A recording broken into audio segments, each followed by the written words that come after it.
Hi, everyone, again. Thank you so much for being with us, and thank you for your patience as we work through technical issues. But I see everyone has gathered nice and close, so I think it's going to be a really wonderful event. And sorry for the slightly late start. You can't hear me, okay? You need to talk louder. I'm going to come out here. How's this? Okay? Great. Excellent. I'm so used. Once I get behind that podium, there's a certain kind of cadence to my speaking that I just adapt. But thank you so much for being with us, and thank you for your patience as we work through the technical problems here. But this is going to be an extraordinary event, and I could not be happier to have both our speakers with us and for you with us together as well. My name is Michael Green. I'm one of the co-creative directors here at Chicago Humanities Festival, and I'm honored to be welcoming you to our program today with Jamaica Kincaid, The Hidden History of Gardens. Please mark your calendars and join us for our final programs that will be coming up on November 13th with Nicole Hannah-Jones. We'll also be back in this room, and we will have the technical issues sorted out by then. And on December 4th, we're going to be partnering with the Chicago Center for Contemporary Composition and to be presenting an evening of new music and conversation. And that'll be over also at the University of Chicago campus, but at the Logan Performance Hall. Before I introduce our speakers, I'd like to give special thanks to our presenting partners, Good Chaos, Friedman Properties, the Robert R. McCormick Foundation, and our fall season sponsors, Wintrust and Southwest Airlines. This program is part of a Chicago Humanities Social Justice and Equity series, which is generously supported by Allstate and ITW. Now, a few words about our speakers. Jamaica Kincaid is the author of many wonderful novels and books, including At the Bottom of the River, Annie John, Lucy, The Autobiography of My Mother, My Brother, Mr. Porter, and See Now Then. She teaches at Harvard University and lives in Vermont. Our moderator today is Chris Abani, who's a poet and author who has written numerous fiction novels and poetry collections. He is a recipient of a Guggenheim Fellowship, the Penn Hemingway Award, the Penn Beyond the Margins Award, the Hurston Wright Award, and a Lannan Literary Fellowship, among many, many other honors. So please join me in a very warm welcome for Jamaica Kincaid and Chris Abani.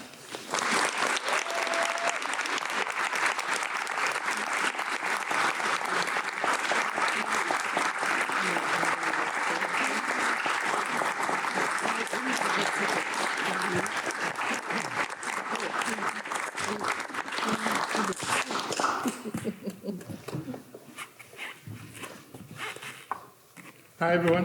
Hello. Can you hear me? Yes. If you can't, just yell.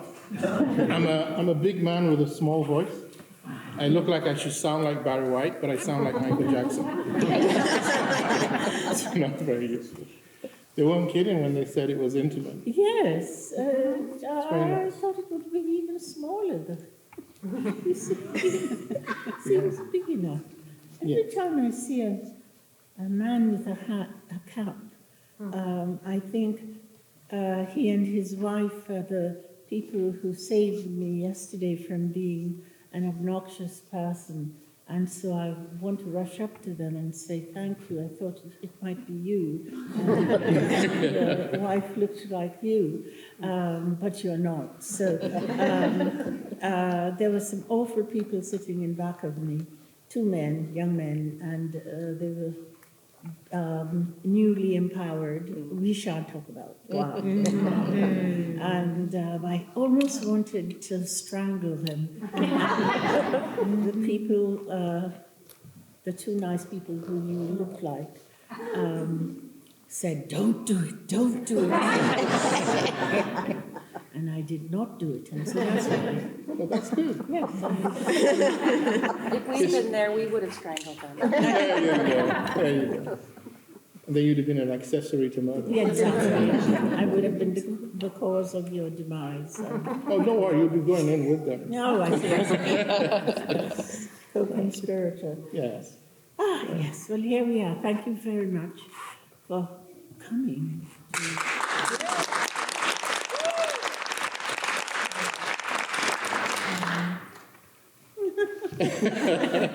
So we met years ago, briefly, and then today you found out that My wife is someone who grew up in your house. And, I was astonished. I knew his wife before she was a person. His wife's mother and I were very good friends, and I mean, I still am. I'm shocked that suddenly, and I remember him. I'm much older than he is, but and I remember, and I thought, wait, that's not the same. Time just rushes by so fast. So those of you who are young, everything you want to do now that you think is foolish, do it. that's good advice. Because you did a lot of that. I did a lot of foolish things. You were once a backup singer for a drag queen. I was. Her name was Not that that is foolish, but you had Oh, short yes, blonde hair and yes. you shaved off your eyebrows. Yes, I was trying to be a writer, so in the, oh, thank you. I was saying I was trying to be a writer, but when I wasn't writing, I thought maybe I would be a backup singer for this woman who, a man who often was a woman. She was one of the three women that Andy Warhol used in his movies. Holly Woodlawn was her name. And I was her backup singer. And we sang at a club called Reno Sweeney's. And we got very bad reviews. And Holly disbanded the band and then revived it again, but didn't ask me back. And this is the interesting thing. It's in her her autobiography. The person who replaced me was Debbie Harry. There. It's a good thing you're a good writer. Right. So you were you were responsible for disbanding the band because you couldn't sing. I couldn't sing. I actually sang. It's Holly who couldn't sing. Oh, I see. But that was all right. We weren't really meant to be singing. We were really just meant to be presenting. It was that time in New York, you know, when, for instance, your rent was $175 a month. I lived in an apartment with a bedroom, but I had no bed. I slept on newspapers. I had an enormous desk and a typewriter, and a chair, that's all I had. I wanted to be a writer. And one night I was sleeping, a mouse ran over me, and that's how I got a bed. But it was great fun. No one wanted to really. The possibilities of success and so on wasn't really what we were doing. It seemed to be. I knew I wanted to be a writer, but I didn't know it was possible to succeed at it. And I didn't know it would be possible, it was impossible to succeed at it if you were a black woman. I didn't take in that part at all. I simply didn't pay much attention to it, and I have an explanation that you would understand more. I grew up in a British colony, and I was made to understand that the only white people were English people, and people from Spain and Portugal and Italy and those places going on the Mediterranean were not really white. So when I came to America, I met all these people who said they were white, and I just didn't pay any attention to them. I understand. Yeah. In Nigeria, we had a classification of whiteness, which is fascinating. Yes. So British was white, then there was U.S. Yes. Then there was, But they weren't white, they were American. well, they're Americans. Then there was Schlumberger. There used to be a German construction company that built all the roads in Lagos, and so they named anybody who was Northern European, white but didn't speak English, was Schlumberger. And then Goffanti, another construction company which had come from Sicily, was for all white people who got very brown in the sun. And then there were other classifications. So my mom was English, from England, and I remember growing up always being asked, is your mother white? Is your mother white? And then I was sitting with my friend Helena, whose mother was Danish. And so people said to me, is your mother white? And I would say yes. And they, And then Helena said, my mother is white too. And they went, my mother is Schlumberger. This is not your party. So it was really funny to come to sort of just to the ways in which when you don't grow up in one center of power, linguistically, and this brings, I guess, to the part of the work you make, is how identity starts to function outside. Because even if we were to look at your personal identity, there's Caribbean, there is Scottish, there's Black, there's multiple ethnicities and races. And this would be true largely of the Caribbean. But then there's the whole idea of the empire, which was England, in which we were conned into thinking we were English until we arrived in England and they were like, what are you doing here? And so I'm curious to know how you see yourself.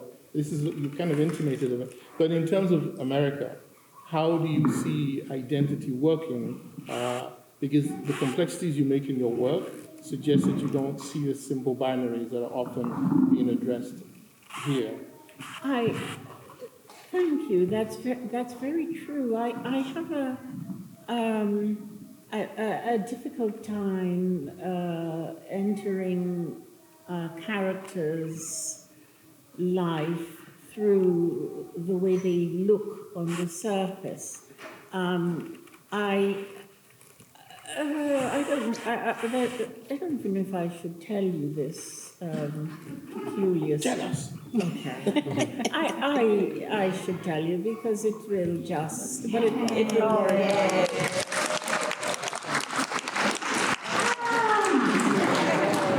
Just in time for the gossip.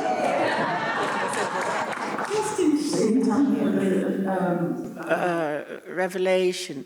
So I got married in 1979, and I was a writer at the New Yorker. All my friends were New Yorker writers. All my friends, the people I hung around with in my daily life were this sort of person. So I got married, and I invited my friends from the New Yorker, and it was wonderful. We had a lovely time. Years and years passed. The photographer messed up the film, so there were no real films of the event, except 2 days later, a friend we knew, a photographer named Francesca Woodman, came to our house and asked us to put on our wedding clothes and took some pictures of us. Those are their formal portraits. But the wedding ceremony and so on, which took place at a courthouse in Manhattan, because my father-in-law couldn't go up to the judge's office, so we were married in the courtroom, and since the courtroom was large, everybody came, all my friends came.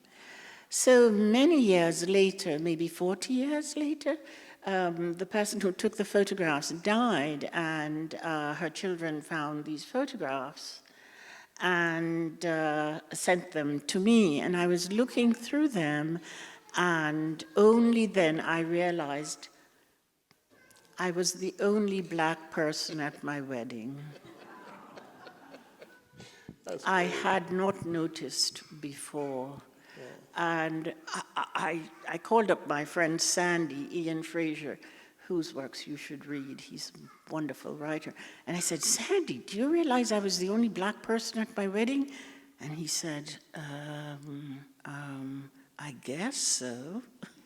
No one seemed to notice. There was a dark person, Vad Meta, but I only mention it to show that there was another color person. But ordinarily, I don't mention Ved because he was a horrible person.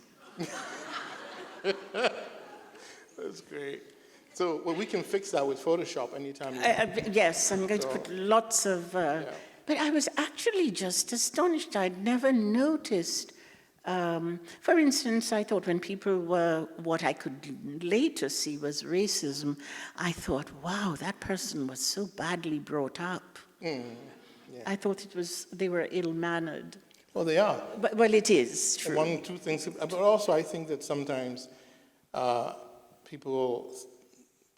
I feel like racists have to earn their racism. I don't just give it out to anybody. I think there's things that are more to do with your own inability to think, your own limitations, your own sense of powerlessness. So when I feel like you've done enough work and you have a clear ideology, then I'll award you the racist category. You have to earn it. It's not something I give out for free. Yes. Well, there's sort of this thing about power, which I want to talk about in your work, in West Africa, almost everything is conceived around the idea of journeys. So all rituals are journeys, all storytelling is a journey. So the whole idea, of course, is that you start from a material place with material things, and you construct a kind of mythos that leads to a profound psychological transformation that then hopefully brings about a material transformation. So I thought we could sort of craft a journey through some of the work, if that's okay with you. That's perfectly fine. And so since we're talking about materiality, I think the earth is a good place to start, and I think gardens are a good place to start. And you were supposed to be here in May. Unfortunately, you got ill, to launch this amazing encyclopedia of plants for colored children, which is fascinating because part of it is about a colonial history of horticulture, which people don't. See, only you would turn a garden into a place of resistance, or maybe not. I mean, what the Garden of Eden is one. But I wanted to start with this idea of your garden, which you started in the northeast, and in your front yard you would plant only flowers, and this upset people who thought you didn't know what you were doing. So it seems to me that a lot of your aesthetic is around disagreeability.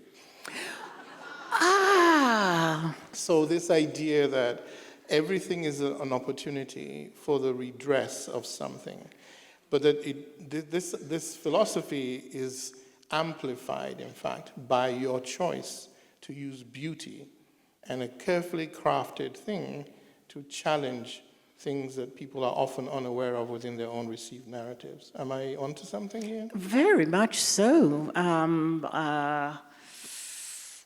You're making me out to be more brilliant, an actual brilliant person. I never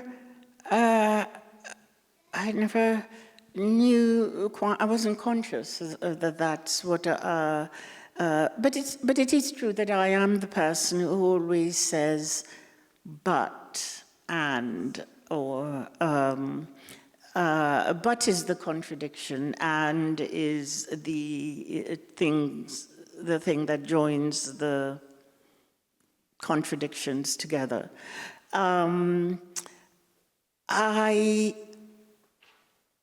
So much of my childhood was me being disagreeable and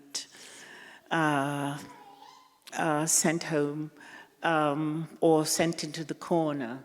I never had to wear the dunce cap because the dunce cap.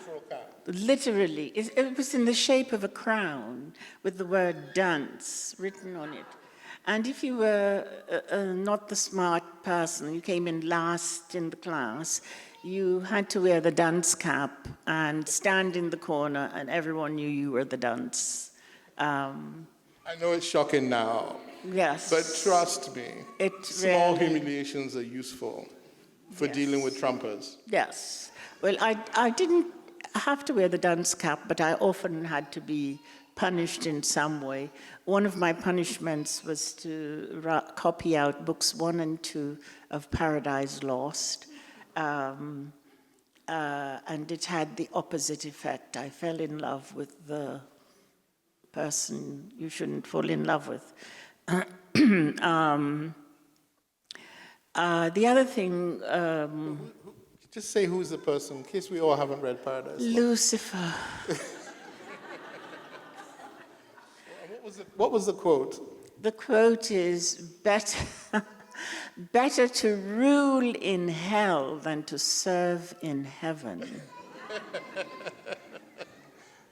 Which led you, of course, to organizing beauty pageants with Yes, where it's some of nice. you had to pretend to be disabled. 'Cause Yes, and why else would you? yes, actually, I would say my outright rebelliousness started after that. But in Sunday school, once I remember we were being taught the loaves and the miracle of the loaves and fishes, and everyone was so overjoyed at this event. I don't know how many of you, apparently people don't read the Bible anymore, except the wrong people.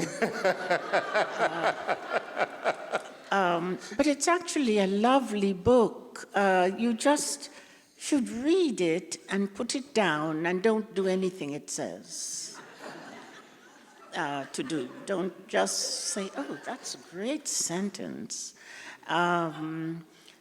Anyway, they were talking about the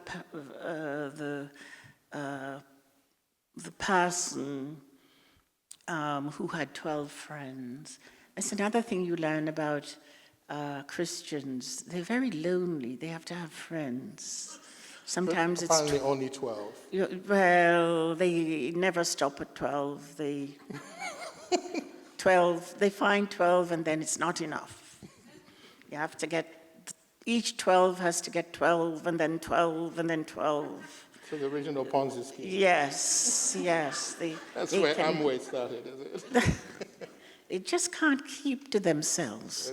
So anyway, the crowds were fed the loaves and fishes, and everyone was just so enraptured by that miracle. But I said to the Sunday school teacher, but how did they serve the fishes? Was it fried or boiled? And I was sent home. But it seemed a good question to me, because if you were somewhere and someone was just handing out fish, you would say, I like mine differently, thank you very much. I certainly would I don't say see why so. not. So to your point of, I think it started very early, the questioning of the disagreeableness about things. But I never thought of it as being disagreeable. I thought of it as there must be an answer. Why are certain things the way they are? And of course, the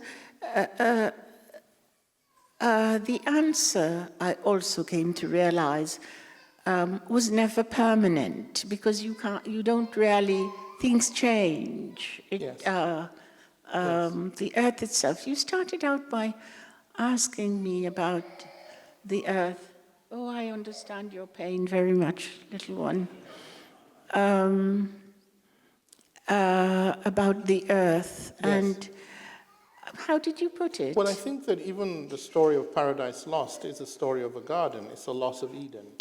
It's a loss of... And what I'm really calling disagreeableness is sort of the idea of questioning this received narratives we all have to kind of abide by, and that you seem to do it by telling things slant. So everyone sees things like this, and you see the little things sticking out, and that's what attracts you. So when you move to gardens, there already seem to be a terrain on which you can talk about appropriateness, politeness, the messiness of an English garden, the homeowners association kind of garden. Even with your travel books to go hunting for seeds in the Himalayas, and then the book you did with Cara, which is sort of about the coloniality of plants and naming and occupation. So it seems like the Garden of Eden is where Adam names. And so your job seems to be to either to repurpose the naming so that you can create an alternate reality, which I think is a profound journey. So you're working the earth not for one purpose, but for multiple purposes? Oh gosh, there are so many answers in parts to that question. First of all, Eden or paradise, as some people call it, is presented to us as this extraordinary place where every need is met, and but the only time your every need is met is when you're dead. You're not hungry, you're not naked, you're dead. And so that had always seemed a strange way to describe the garden, when to have a garden involves so much effort and work, and so I began to think of that, and then I began in my, I like to just lie in bed all day and drink lemonade and bread and butter and read things, and so I was lying there, and that started when I was a child, and I was thinking about the structure of the Garden of Eden, and it occurred to me that, of course, the tree of life is agriculture, and the tree of knowledge is horticulture. And that invariably gardens of ornamentals, the things you just look at because they're beautiful, they are not really of any use. You can't pick up the garden and go and kill all the people in Vietnam. You can't do that. You can go to Vietnam and take their flowers, but you can't just, there's nothing you can do about the garden, but just the horticulture, but just look at it. You get to that stage when you have enough to eat, and that is the tree of life. And then after you have enough to eat, you begin to think, well, I'm full, I think I'll just look at this rose, and I'll see if it does this, and I'll see if it does that, and where is it? It smells good here, but I bet you the roses in Persia smell better, and you just start this whole way of engaging with the world. That was how I first began to interpret the Garden of Eden. And as for the naming of things, which God gives to Adam, and Milton makes a really good laughableness of that. Of course, it's not clear that Adam gives them the right names. He doesn't know anything about anything. Just, and I'm sure God had a good laugh. Perhaps the zebra isn't really what God named it or called it or made it for. It's quite it's quite funny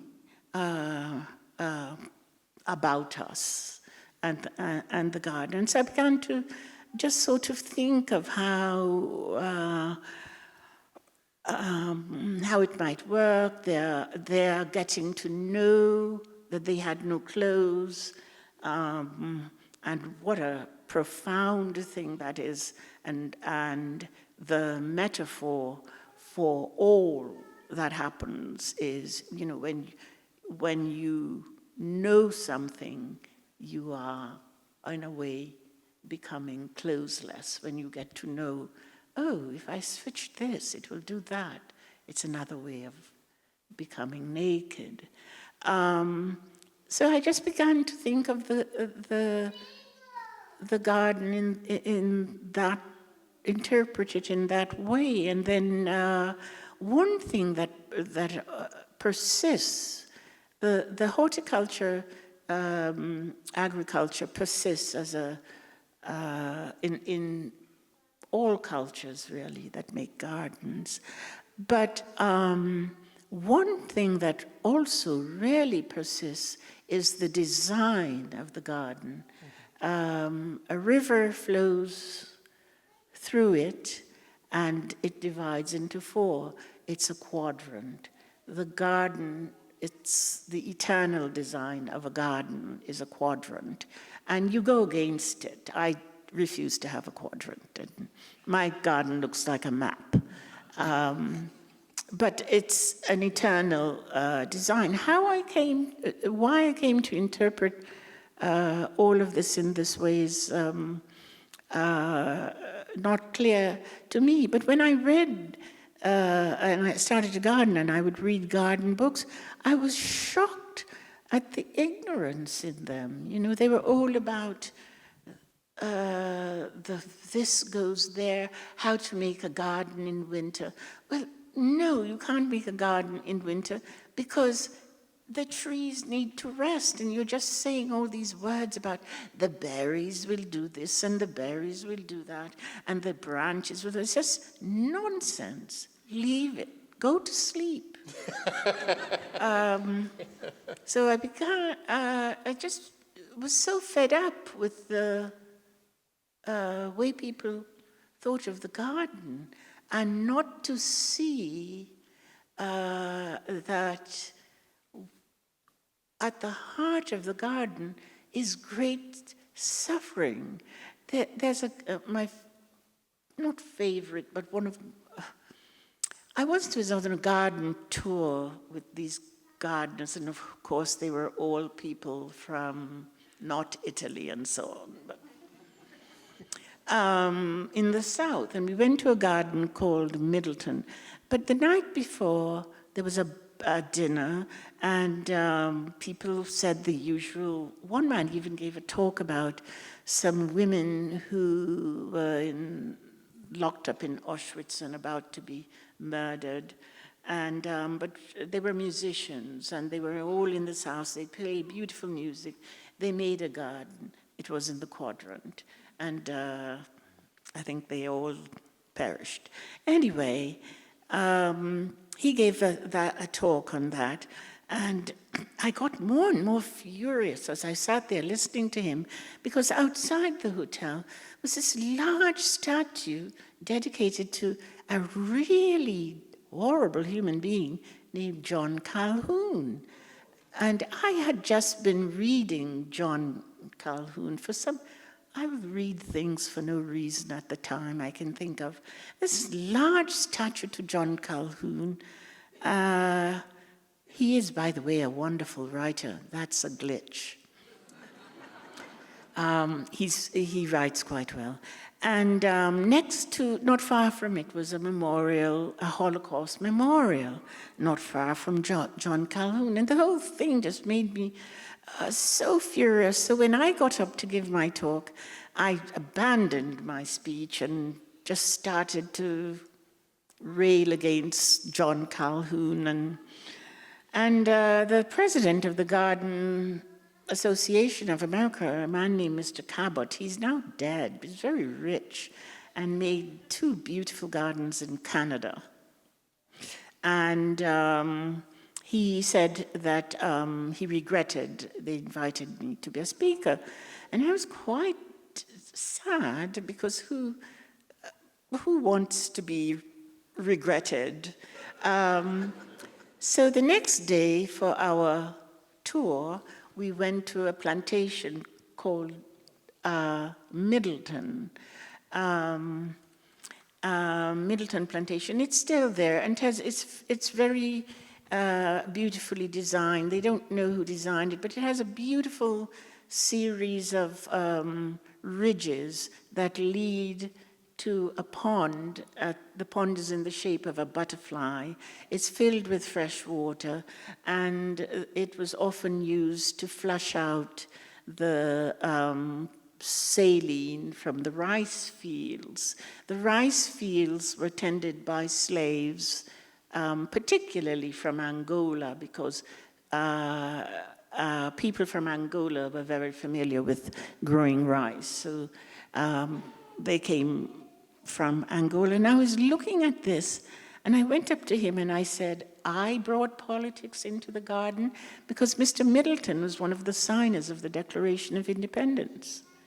And this is the man who built the garden. So all of that, at some point, all of these things that I had randomly collected in my brain when I started to write about the garden, they just all came out. I want to tell you one thing about this book. The English publisher wouldn't publish it because of the word colored in it. And colored, she said in England, is the N word. And I said to her, oh, you shouldn't let white people dictate so much to you. Colored is a perfectly good word, and white is a color.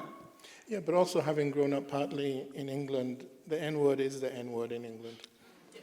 So I just wanted to put that out there. Thank you. But I'm looking at the time, and I want to move us just quickly. Yes, sorry. So no, this is brilliant, because I think that a lot of times when writers are talking, we're talking about different things. It's really nice to get into the sort of underlying mythology that informs so much of what you do. And geography, if we're going from the garden, geography is really important.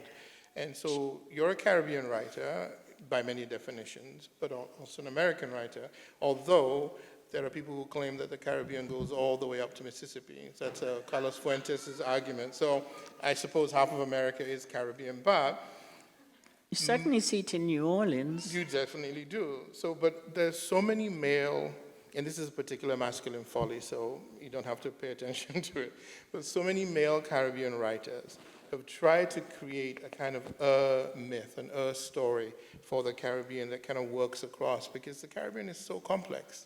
Yes. And so their geography, the cartography they're trying to draw is like a mythology of beginnings, a mythology of origin. And you see Walcott doing this by taking Homer's, and to turn it into Omeros, and you see even Fleming and others. But you have chosen, I would say, a different direction of the geography.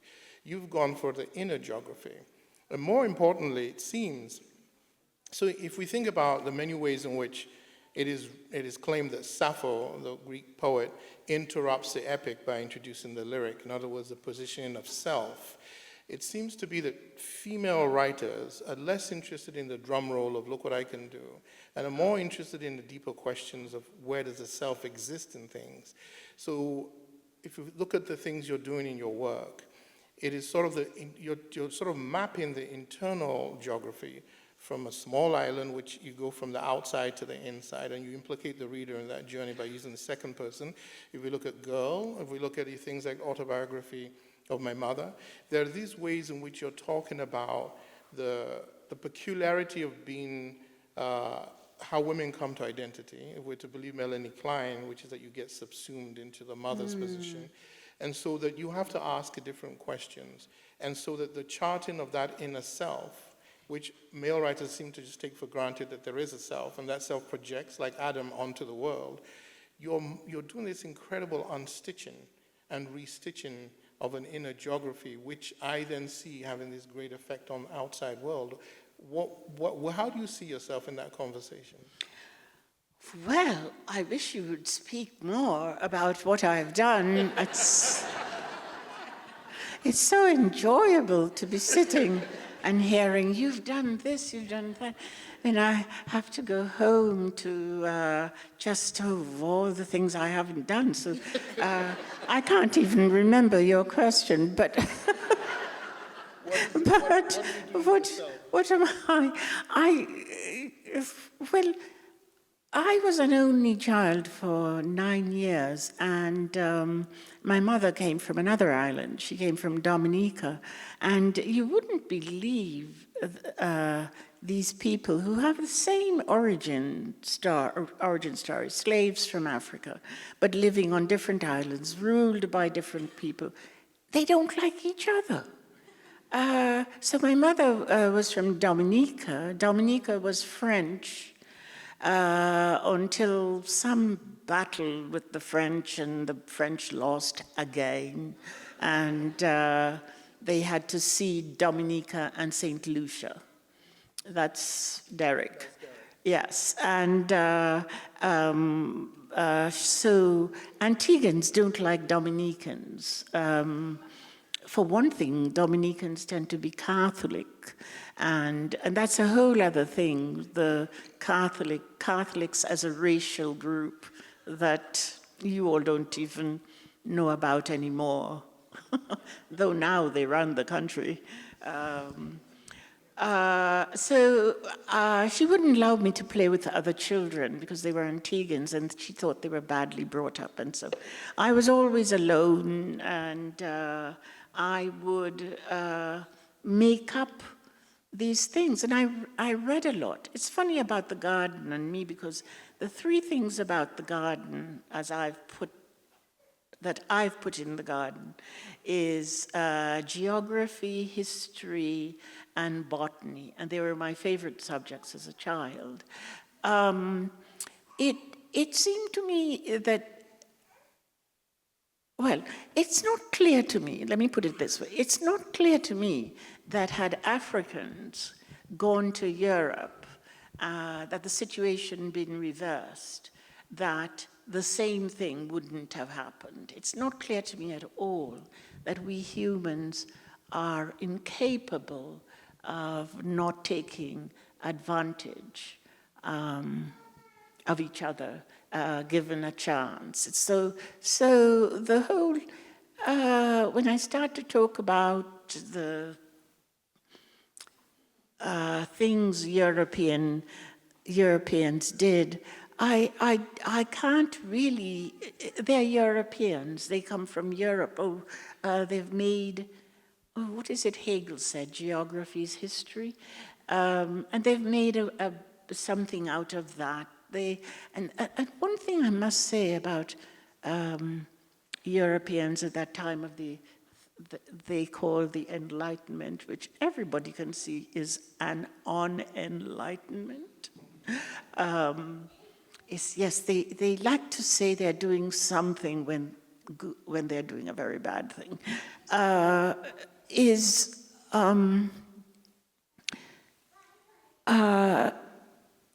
was going to tell you some. It's just not clear to me that Africans wouldn't have done some horrible thing that may not be this, but it would be another horrible thing. I think we human beings can only do something good for 20 minutes, and then afterwards, say you have a good thing, and you like it for 20 minutes, and then it's a bad thing. You turn it into a bad thing. I think that's our nature. So when I write what you say, the inner geography, I see the whole picture of the slave trade and the this and the that, but I also see what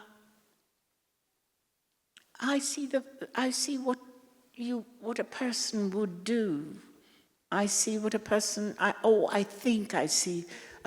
imagine what a person would do. What you would be like. It's not completely an accident that I was the only black person at my wedding. I would often forget, that whole thing about white spaces. I was often the only black person in this space, but I didn't know it belonged to a white person. I can't cede certain things, and I don't know why, but I can't cede.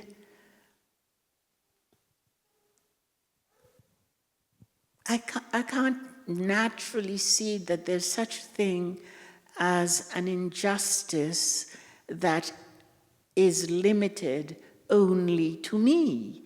I see the perpetrator of the injustice as needing rescuing also. I really do believe that. That's a beautiful way. I don't know if we have time for any audience questions. Yes, we do have time for some audience questions. Thank you all for coming out today. If you have a question, please raise your hand and one of us will come to you with a microphone. Please keep your input to questions and comments to a minimum. It's just wonderful. It's wonderful to hear your Your first question is here in the center. Could you share with us how the collaboration with Kara Walker came about? Oh, yes. I was visiting, I was visiting the Getty Museum.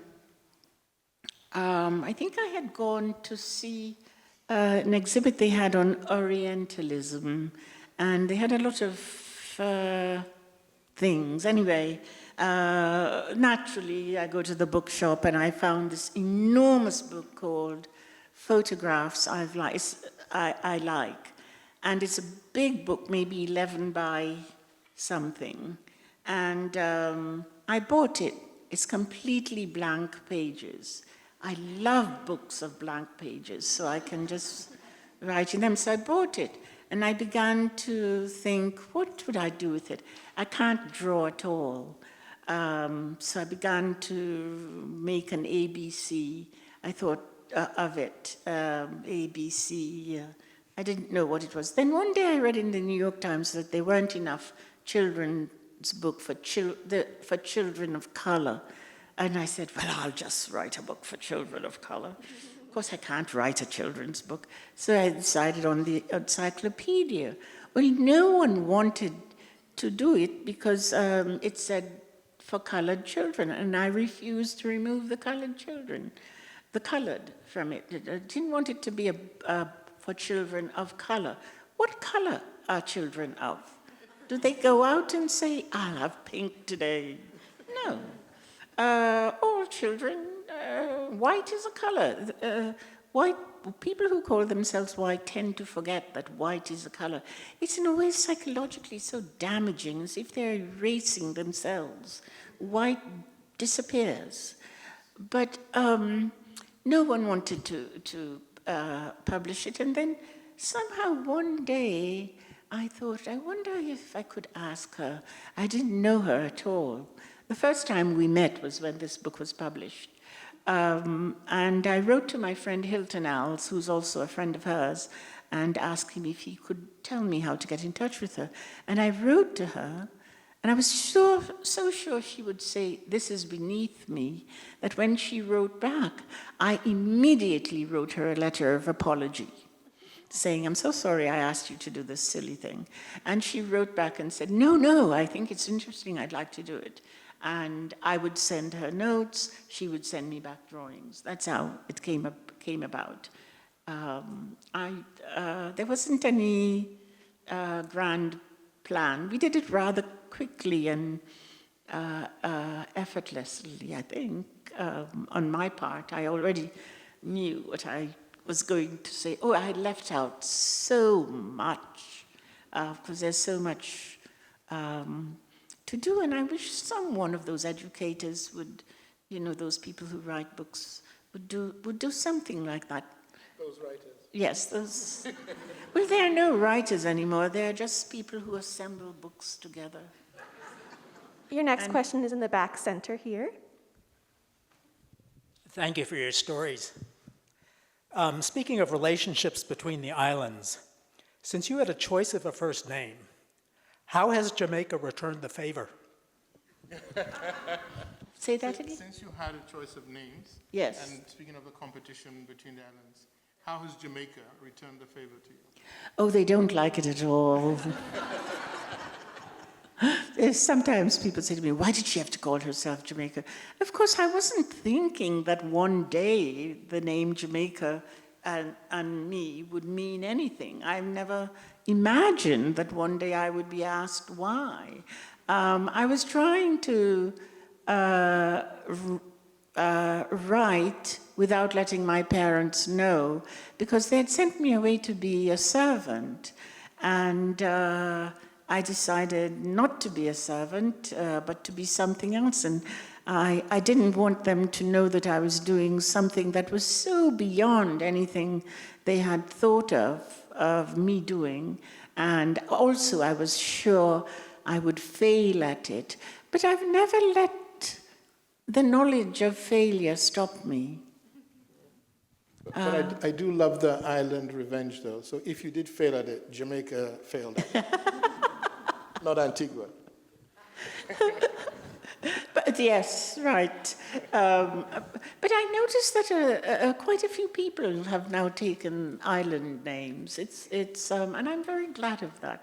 Because, yes, sorry. Oh, Your next question is all the way over to your right. First off, I want to say thank you for joining us today. I really appreciate your time. I couldn't hear you. Oh, I said thank you for joining us today.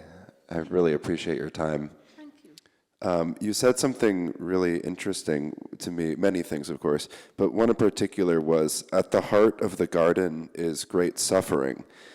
And I'm wondering, do you find parallels between gardening and writing or storytelling? And if so, how? And storytelling. Actually, I often think of my garden as a book because so many things in it. I know the history of it, the naming of it, how it came to have its name, who it's named after. And I don't know why that particular aspect of a plant is interesting to me. I need Melanie Klein to tell me what all of this means, but I am very interested in people naming things. One of the examples in this book, and I wanted it to be in it, is a plant. It's an ephemeral spring plant. It's named after Thomas Jefferson. Its common name is twin leaf. It has one leaf, but they're separated. Instead of making, a leaf, it looks as if it's two leaves. The two halves of the leaves are not identical. And that just made me think, it accurately describes his character. I'm very interested in Thomas Jefferson, by the way. I have a little bust of him in my garden that horrifies everyone. We have time for one more question. Next question is in the back center. Hello. Yes. So once again, thank you for the talk. Is that Dan? Yes, it is. It's my old student. Pretending he's just a normal person. Well, I recognize your voice. I try to pretend sometimes. So one of the things that I let me think of how to phrase this. So to carry forward this maybe idea that someone brought up of the relationship between writing and gardening, right? I want to ask about this idea of sport. Of sports? Of sport. Like when a S-P-O-R-T. Sport. In the botanical sense. Oh, sport, yes, a sport of nature. And maybe if that has any interesting connection towards with the writing process itself. I couldn't hear that last part. Put the microphone a little bit away. And if that has a connection to how you think about the writing process. Aha. I haven't yet thought about it. So, you know what a sport of nature is, yes?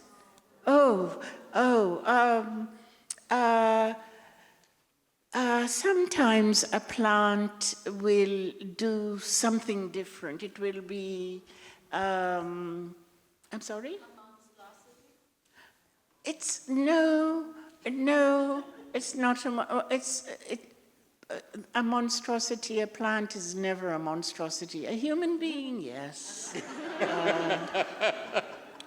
But sometimes, like for instance, I have a lot of platycodons, a plant native to Japan.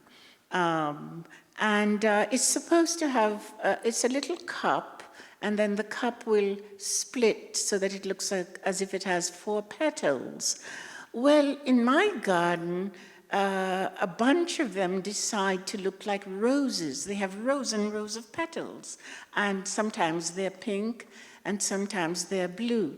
Now, if I was of a certain mind, I would hurriedly patent it and sell it to somebody and make a lot of money. But I think it's wrong to make money from that.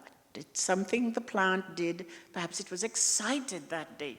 Perhaps it got too hot.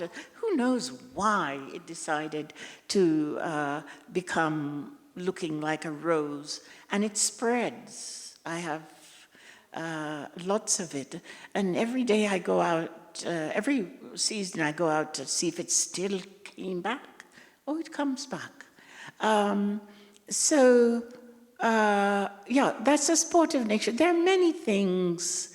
For instance, the grapefruit is originally a fruit from Tahiti or somewhere around there. The pomelo, I think it's its name. Well, it's sported as the grapefruit in Jamaica because of that voyage of Captain Cook's, you know, with the breadfruit. He brought back a lot of plants from that part of the world and populated the West Indies with it. And the grapefruit, the pomelo sported as a grapefruit in Jamaica. So, yeah, a sport of nature. And why is it called a sport of nature? I have to look into that. I hadn't really thought of it, of why it's, but it's a very interesting thing. You'll read a catalog and it will say this plant is a sport of the, you know, perhaps a bee. The other, which I haven't gone into because I find them so annoying, and that's from my childhood. Ants and bees and so on, but they have a lot to do with things sporting, you know, or the weather, doing. Do you find that you start working on one story and it sports into a different thing? It must. I heard it. Yes. So it must. I'm not the only person. It happens to people all the time. You read some literature and it'll say this sported in the garden of so and so. It happens. Does it happen to you a lot? Is a lot of your work sporting? In my garden? In your work? In my writing. Is it? Yeah, I would imagine so. I always have one sentence that starts out one way and ends up another. Derek said my sentences contain their own contradiction. That's sweet. That was very sweet, and I thought, really? And it's true. It's true. I mean, that's really sweet coming from, Derek once said to me at a workshop, Mr. Rabani, there are other careers other than poetry. But he was very... It was very sweet. But anyway, I think that may be all we have time for. Thank you so much. Thank you very much. Thank you.